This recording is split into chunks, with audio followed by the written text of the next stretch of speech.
Hey everybody, Michael Pilhofer here, hiding behind the camera. Taylor out in front, enjoying some of our favorite movements in all of sport. I think we could call it the dreaded burpee. So we're going to break down the burpee here into a couple of different pieces, because truly, depending on application, the person, there's a whole host of different options in how this is going to look.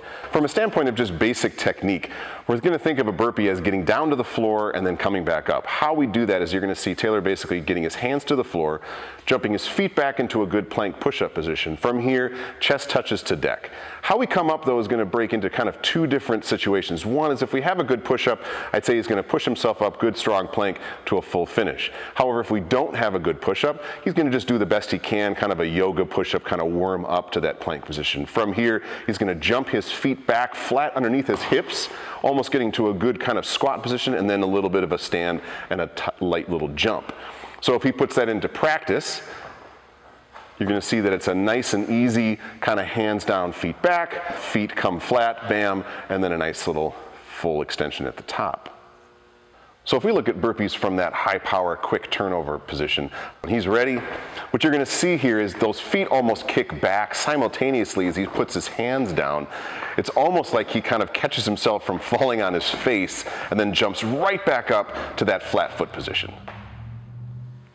So if we think about that first example where Taylor turned over those burpees really quick, that high power, high intensity, that is not sustainable for any significant amount of time, even for a reasonable amount of burpees.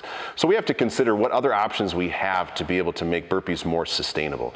So here, if you see Taylor kind of knocking out burpees, you're going to notice that his intensity, how quick he's turning them over rep to rep, this is a much more sustainable pace burpee, where if we had burpees within the context of a training session where we were either trying to maintain a certain lower intensity, unlike that first example of that high power, or if we had a longer duration, 5-minute, 10-minute, 15-minute AMRAP type situation where we had burpees in them, you would have to think about finding a more sustainable pace, a more kind of muted pace, which we can see Taylor doing here just wonderfully in spades.